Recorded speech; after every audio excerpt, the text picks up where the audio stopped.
The Italian Grand Prix was the 13th Formula One Grand Prix to end under a safety car. Some of us might wish it was the 14th, and of course I'm not going to talk about Abu Dhabi 21, having just done that. The safety car came out on lap 47, as you said earlier, Alex, when Daniel Ricciardo's McLaren stopped between the two Lesmos. I caught up with now rather famous commentator from Formula One, Formula 2, Esports, W Series, I believe, Alex Jacques, and asked him his opinion on how things ended. Somewhat deflating end to the Grand Prix, certainly watching it. Is that your view? Is it going to be a controversy about whether they should have had a red flag? I don't think it was worthy of a red flag, but I can understand. I mean, I was very disappointed with how it ended, mainly because there appeared to be two different pieces of information conveyed to the different lapped cars. So we had no information in the commentary box from race control that instruction had been given.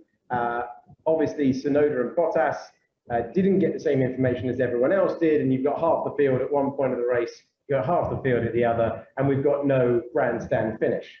The only upside is that we didn't get a vastly altered result as a consequence of the slow procedure, and we all know what I'm referring to there.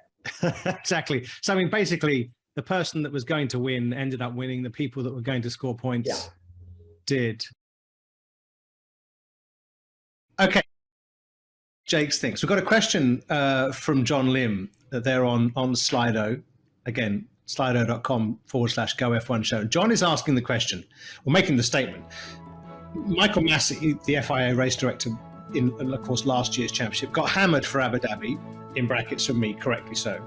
This weekend, race control gets hammered for finishing the race behind the safety car. Can they never win, Alex Jung? Can they never win? You've been in the stewards room. Yeah. No, sorry, they can never win, and they just have to accept that. That's part of the organizer's blight. You're always going to get criticism on these things, you know. Unfortunately, that's just the way it is. That is life. That's one thing I've learned about trying to organize, promote any shows. Doesn't matter how good a job you do, you're always going to get criticism. Firstly, it needs to be a sport, right? So even though we can be cheeky and we say just throw out the red flag and stuff, you know, we got to understand from the FIA's point of view, they are going to play it safe now, you know, because they tried to play it a bit risque last year, and you saw what happened when they try to make it more of a show, and so they went. I'm not surprised they went with the safe route, just left the safety car out there.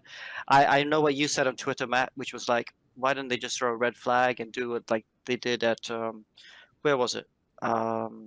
Sochi last year. We had threw a red flag out. We had a couple lap sprint to the end, and that would have been okay too. You know, I don't think it would have really affected the sporting side of things. I think in hindsight, it's easy enough to say that. But you could also see from their point of view why they didn't think it warranted a red flag. You know, the track wasn't blocked. They just took a long time to get rid of the car. Yeah, I mean, lots of opinions, of course. My opinion about this, putting myself ahead of others like Christian Horner and Mattia Binotto. We'll come to them in a second. As you should. There was a moment when there was a crane on the track. I only saw this video actually this morning. There was a crane on the track, what they call a cherry picker, that picked up Daniel's car, was moving it down the track in the opposite direction of travel. Not that it really makes any difference if there's a vehicle on the track. That to me is a red flag. Anyway, putting aside the fact that we saw, as you mentioned, at Baku last year, that was fabulous. Okay, the same kind of reason, right? Max Verstappen's tyre had burst. The track was potentially dangerous because of carbon fibre or other bits on the track. And we had that great two-lap shootout. Not great if you're Lewis Hamilton because you went off down the escape road, but great if you're Sergio Perez and great for the fans. I mean, it sometimes takes a little bit too long to restart those races. But, you know, where I'm getting to on this is I think that rather than leaving it to discretion, maybe we ought to have a kind of a rule, which is, and maybe there are some parameters, and one of them is if we get to, you know, within 7 laps of the race finish or whatever the number is, and we have an issue like this that means that the race would otherwise finish under the full course caution safety car, let's go red and let's have a race to the finish. And everybody knows. And I'm not against the tyre changing business because I think that takes out some of the jeopardy. What do you think about that? Do you think that would work? Yeah. Could we have that? I got no objection to that, mate. I wouldn't mind some sort of protocol like you mentioned. Carried. Because it is carried. Motion carried. Motion carried, yeah. But it is disheartening when you watch such a great race and you don't have a chance to finish it. And we're here at home watching it. Imagine for the guys at the track, spent a lot of money on these very expensive tickets, brought their families out for a good day's out, and to finish like that, yeah, it is a sport, but it's also entertainment. It's a day out, you can't just say, oh, tough fans, that's it. Take it as it is. I also don't really think that's good enough. No. Let's see some of the opinions here. I think that Toto said the race direction is always going to be criticised, but this time they followed the rules. I think our point is, yes, they followed some of the rules, but there are other rules there that they could have applied, the red flag rule, which is better.